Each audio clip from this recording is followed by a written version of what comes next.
Hey, welcome, Carm Capriato with Remarkable Results Radio's episode 474. Now, throughout time, we've learned that there are different types of leaders. Leaders who have different mindsets, disciplines, strategies, and even outlook. As you've studied lessons of leadership, you may have discovered a formula that works for you, that grows your influence and builds a team. So much of your leadership skills are about your emotional intelligence, or EQ. Now, we're talking EQ right here in part 2 with Dan Taylor. Because he gets emotionally wound up over things that shouldn't be wound up, and it actually pours more fuel on the fire. Instead of actually diminishing the impact, it actually precipitates other issues, and it bleeds into other people.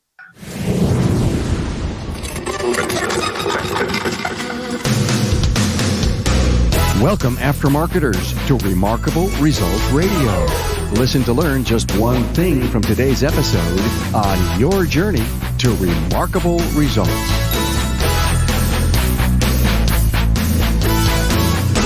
Hi, friends. Carm Capriato, your automotive aftermarket podcast guy here, reminding you to stay ahead of the curve in today's rapidly changing industry. Now, therefore, I recommend you to attend Apex 2019. Now, did you know that some of the very best shop owner and technician training takes place at Apex?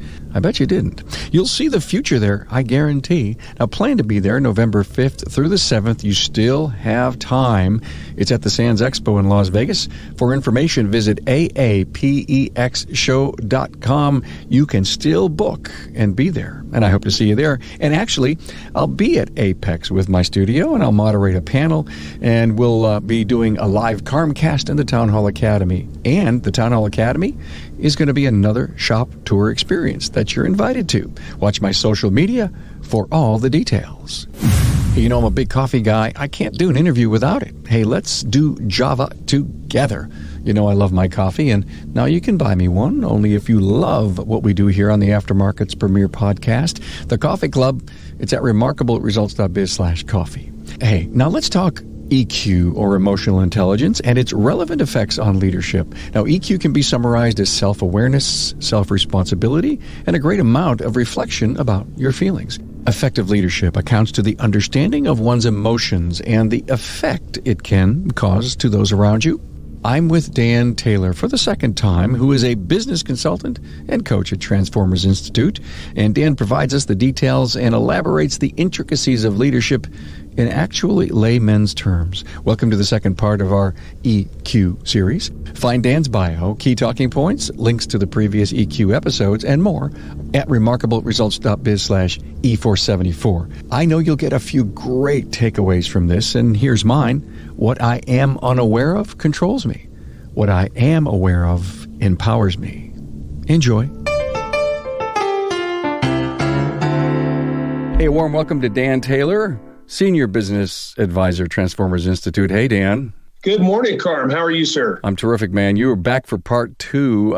Good to have you back for part 2 of EQ.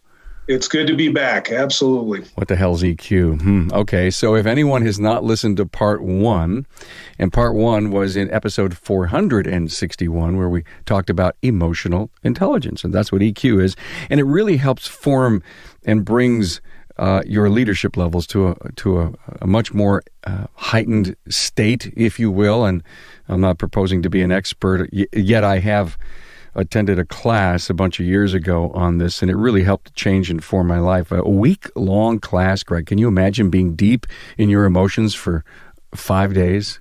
It's required to really dig through your emotions. And if we want to just quickly, with your permission, I want to just refresh our listeners what we talked about last time. And it feeds right into what you said about this week-long class. You know, the first step is self-awareness, and that's what you did during that week, or a big part of that week, is just get in touch with who you are, your feelings, how you look at life, some of the things that may be skewed, some of the views of life, and some of the things you've been through.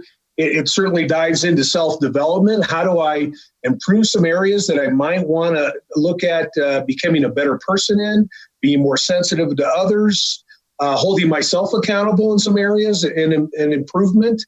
It looks at relationships, not only the relationship with ourselves, and a lot of times we don't talk about that, but we have a relationship with ourselves, and we're sometimes our biggest cheerleader, and sometimes we're our biggest enemy, but it also deals with relationships with other people and how we interact with them. How do we resolve conflict? How do we connect with them? How do we see where they're coming from and what they're trying to convey to us in a conversation, or their body language or their behavior?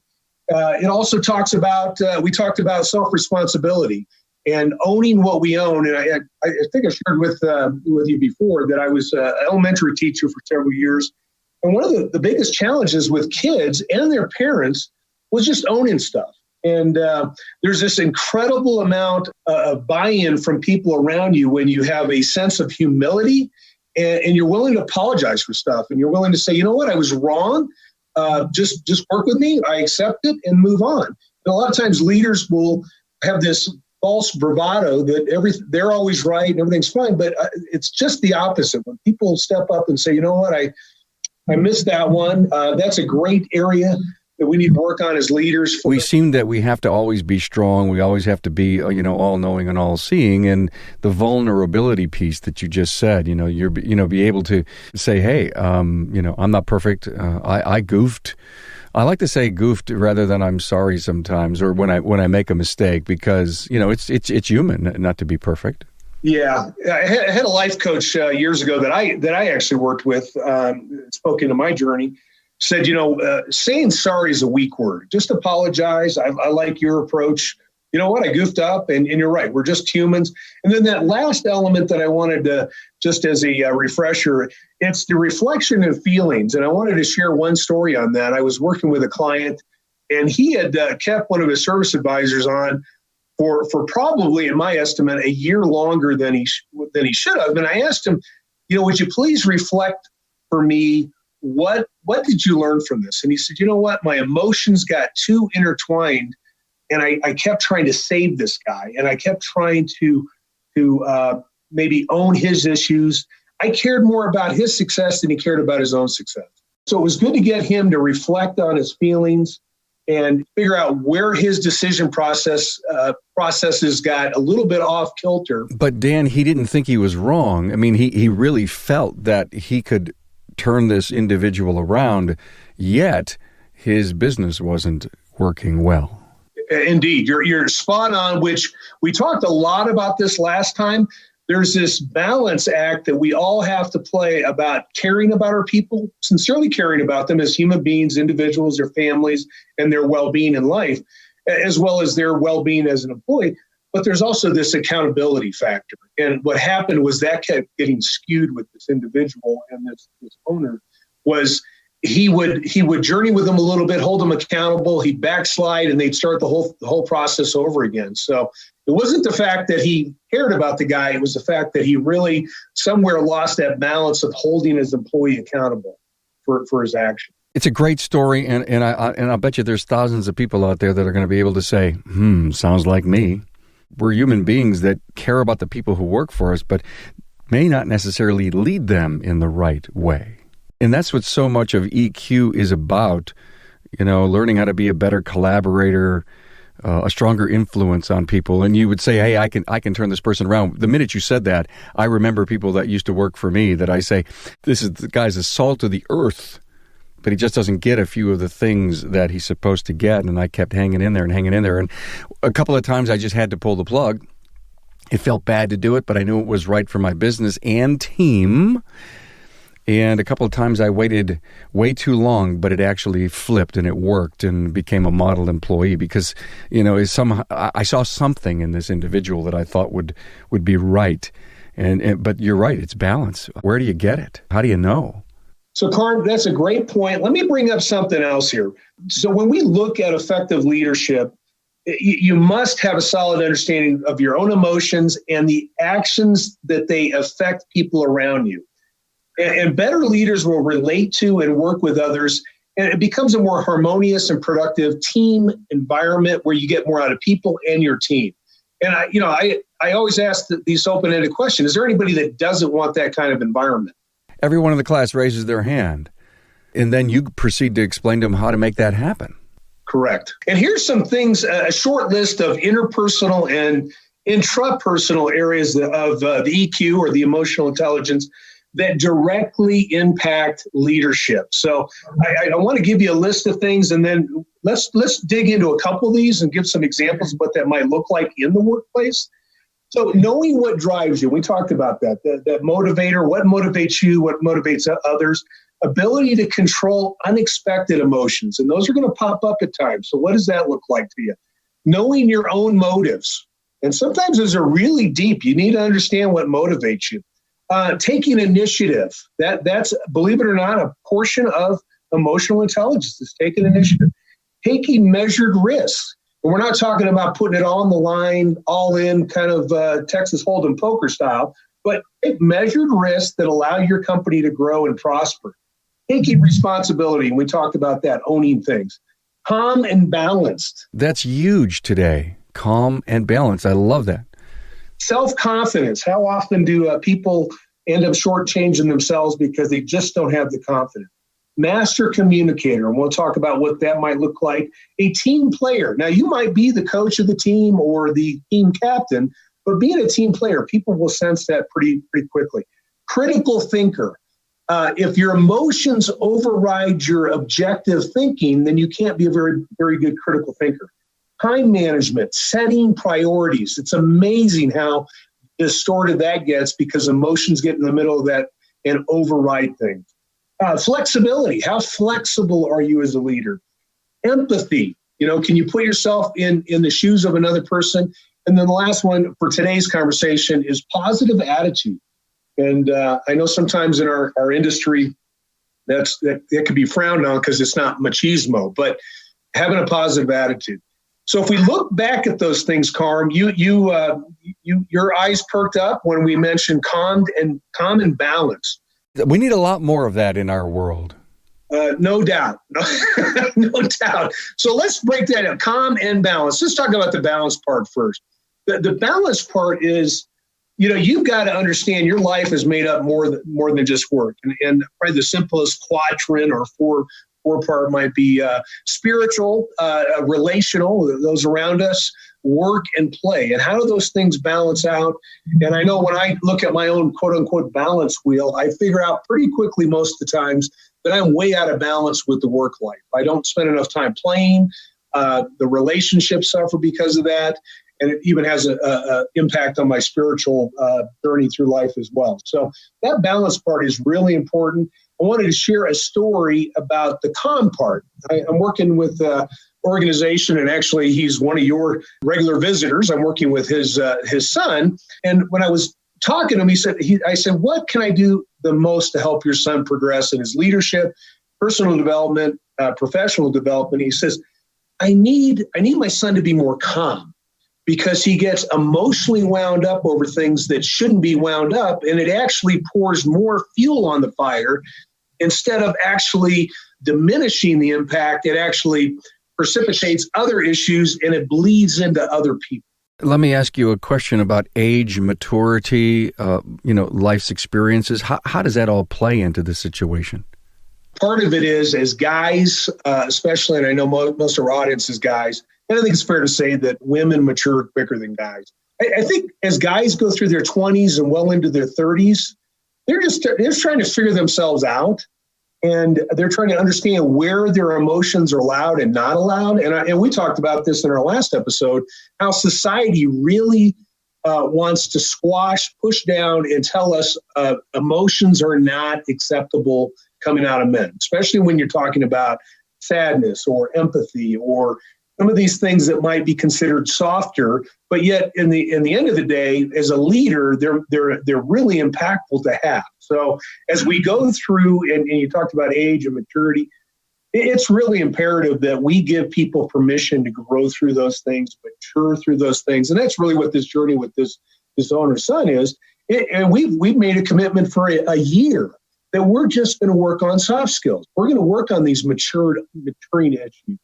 Trying to work on being calm, reframing things, asking more questions, trying to see things from a different perspective. Back up a little bit and get yourself out of it and look at it from a different angle. So great point, and it's something that we need to work with our young people on. Age doesn't always tell you how mature somebody is. Another question that I have, Dan, going back to this particular individual, are you finding acceptance or resistance in the first 2 or 3 months? Well, we're about 2.5 months in, and I have found unbelievable receptiveness. And I think what it took was just a couple questions, asking them to journal on some things, write down some questions, to pose things a little bit different in his dialogue with not only his life partner, his gal, but also at work, to slow down and ask some questions. And I think he saw some things instantly change with the interaction of these people, and he's become super receptive to everything I say. And I'm not perfect by any stretch, so sometimes I miss some of the major cues. But I try to gather as much information from him on what's going on and scenario, and then we just talk through it. And he's been very, very receptive to that type of feedback. In the podcast opening, I mentioned Apex. Now, let's quickly clarify. Apex is not the same as the SEMA show, and I think you know that. Although both are held in the same week in Las Vegas, at the SEMA show, you'll see cool specialty products, and I get it. I've been there. Wow, tons of fun. But if your livelihood is keeping your customers' vehicles on the road, and that's how you earn your living, then you have to attend Apex, because Apex is the business side of the aftermarket. Now, Apex is where you can see, feel, touch, and talk the business of the aftermarket. Everything you need is under one roof, including new tools and equipment, advanced training, hands-on demos, and one-on-one meetings with your suppliers and manufacturers, needless to mention the networking you have with your peers. And with your Apex badge, you can also visit the SEMA show. One badge does it all. So plan now to attend Apex, Tuesday, November 5th through Thursday, November 7th at the Sands Expo in Las Vegas. Hey, to learn all about Apex and plan your visit to Industry Week, visit aapexshow.com.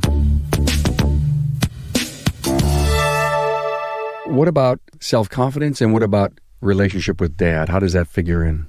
Well, some of the things with Dad, we really had to just kind of separate that out. He was using Dad as some excuses. And then also he was getting frustrated on some things. And I said, well, time out here. I said, you've got to look at it from your dad's standpoint. And the other thing is you're not on the same journey as your dad. So quit using that as an excuse. Quit trying to use that as a crutch. This is about you and your life. And obviously your dad has interaction with you, but let's figure out what you want. And let's figure out how you guys can communicate better. One of the things that I know, this is a whole different topic, one that I teach on as well, is communication, right? He was not aware of the different communication styles with passive aggressive, which I tell my classes and I kid around. I have a PhD in that. I'm very good at that.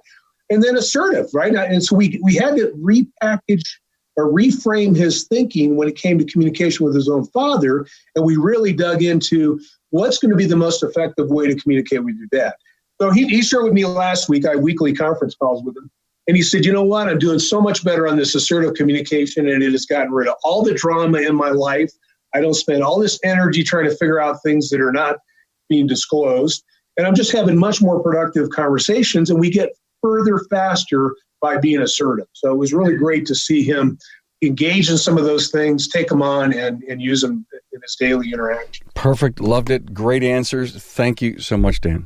Now, you mentioned self-confidence. I think the self-confidence thing's starting to kick in because he's starting to see himself as a whole person. And he's also seeing other people as a whole person, which allows him to interact with them in a much better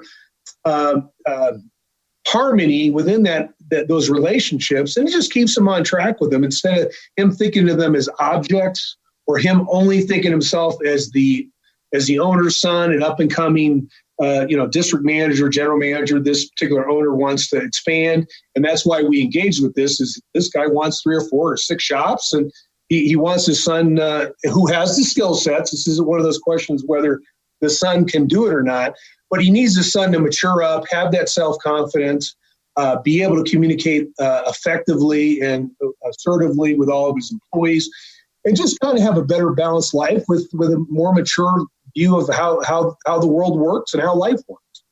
But now let's jump into a master communicator. And we've already hinted around a little bit about that. But what does that mean? How does that help us? And as a master communicator, we need to understand all those communication things that are going on between 2 people or a group of people and yourself, or someone speaking to you from coming at you with questions or responses. And we don't remember that body language is the predominant way of communicating. Absolutely predominant. It's like 65%, give or take.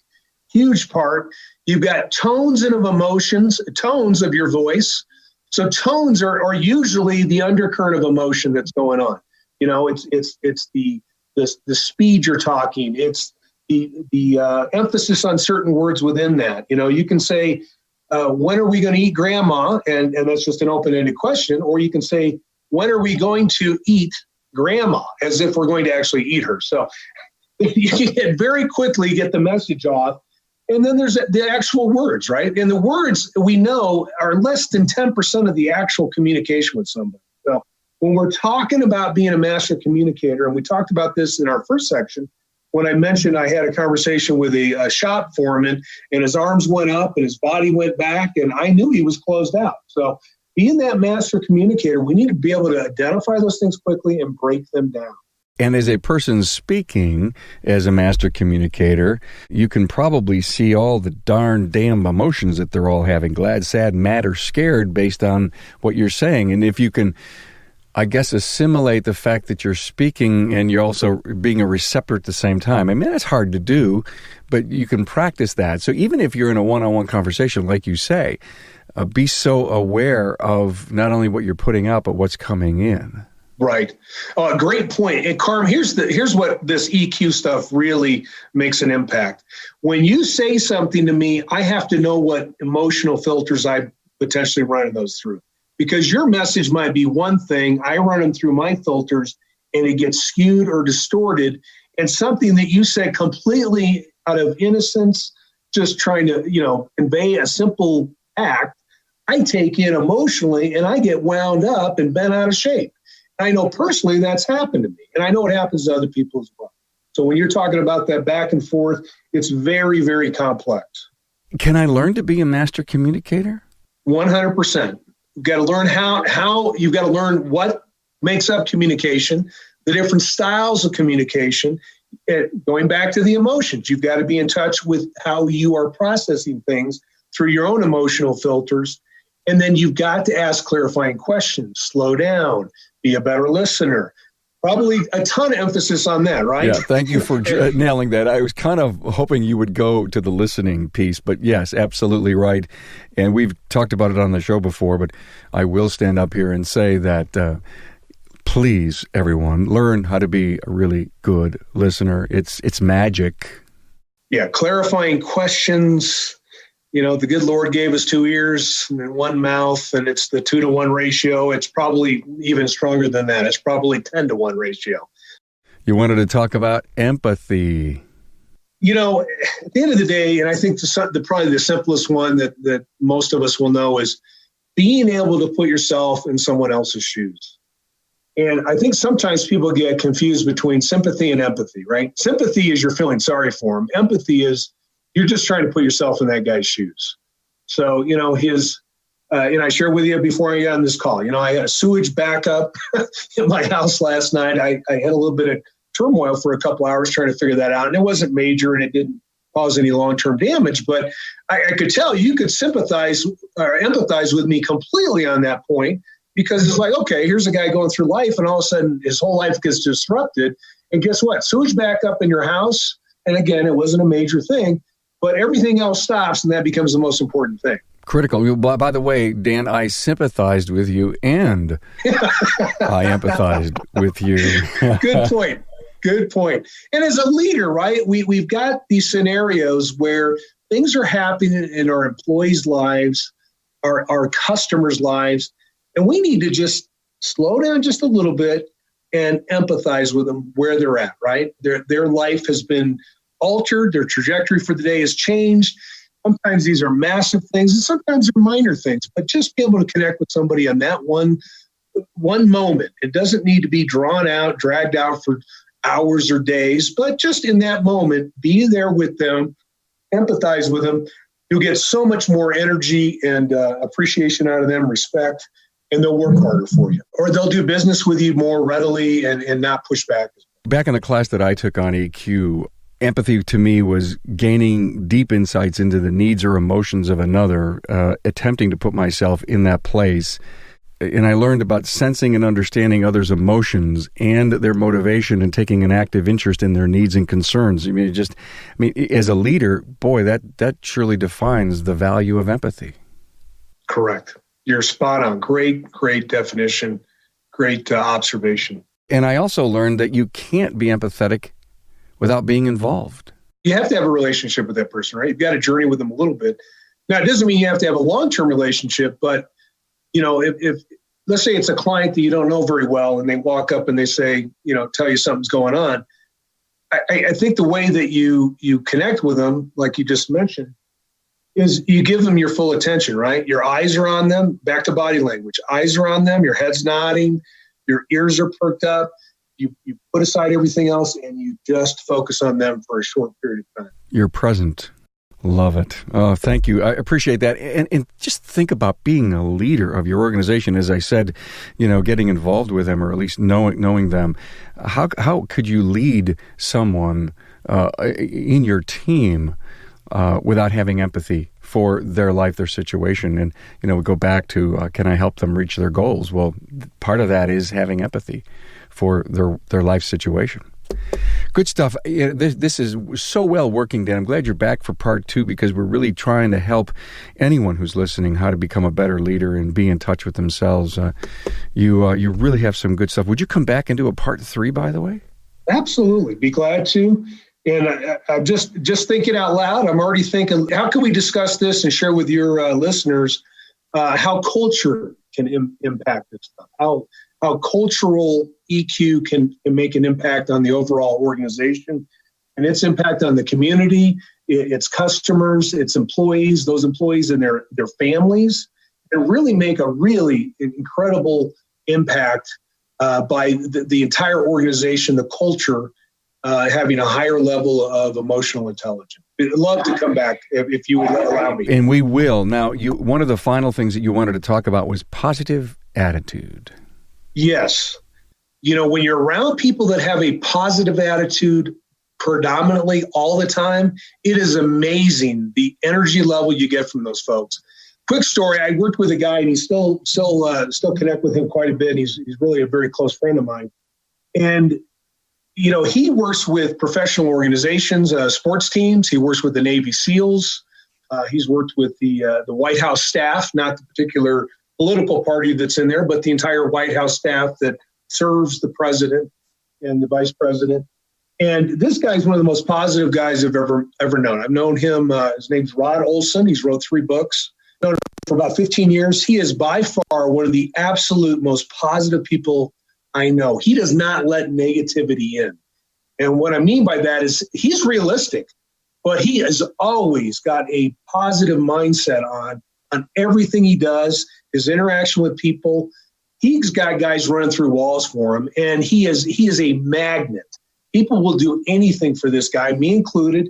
If he called me right now while we're doing this interview, I would answer the phone because that's how strongly I feel about this guy and how close I am. So we need to remember as leaders, our impact on those around us by having a positive attitude and a positive outlook on things makes all the difference because the world will just suck you down. And you've got to be that beacon of positive affirmations, positive attitude, positive outlook, and lift your people up every day. They will look at you. They will work harder for you. They will be there for you. They'll do anything for you if you've got that positive attitude. Fabulous. Well, I think you covered 4 really, really good elements that you wanted to cover here today that I think we all can use and do things with. Let me recap. Calm and balanced, being a great communicator. Empathy, being empathetic to the other guy. And how to have a positive attitude rather than a negative one. Carm, you're right. You know what? We need to be great leaders for our people. We need to lean into our own emotional intelligence, understand ourselves, what motivates ourselves, understand what the other guy or gal is going through, learn what motivates them, what inspires them, how to be a better how to better communicate with them. How can we always do a better job of being on the same page with them? And make sure our shop is positive and we have a positive attitude and outlook on things, it's going to be make us a more productive work environment. It's going to help our people. It'll help with retention. There's a lot of ways this directly impacts the bottom line of business and our lives. We're going to have a much more rewarding life if we'll embrace those things and live them out every day, the things we talked about today. Hey, thanks so much. Can't tell you how much I appreciate you, Dan. You're a 35-year executive management and consulting, coaching, business development kind of guy. As you say, you have a PhD in communication? Well, passive aggressive, unfortunately. You've got a super handle on this. And is there any book that our listener could read and you really jump into what EQ is all about? Well, Carm, I looked at, on your website, you've already got a lot of those books that people really should be looking at. And I would encourage our listeners, go visit your website, look at those books that you already have listed.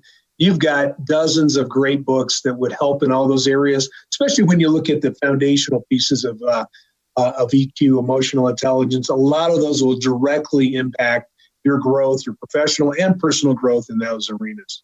And leaders are readers, right? They are 100%. Hey, thanks so much. Dan Taylor, Senior Business Advisor, Transformers Institute. Hey, Carm, thanks again for having me on. This is really enriching for me, and I get feedback from those I interact with that they appreciate us bringing this to the entire industry and letting people really examine this area in their lives because they know it makes an impact. It makes a massive impact on your life, your family life, your marriages, your employee interaction, your customer interaction. This stuff will change your world. So I really appreciate that. And you shared with me earlier something, and would you mind reading that to your listeners? Absolutely. Here it is, one of my takeaways from back in my EQ class. What I am unaware of controls me, and what I am aware of empowers me. What a fitting end. What a great statement, and would encourage everybody to really think through that, examine that statement. It really will make a difference. Until next time, thanks, Dan. Thanks for being on board to listen and learn from the premier automotive aftermarket podcast. Until next time.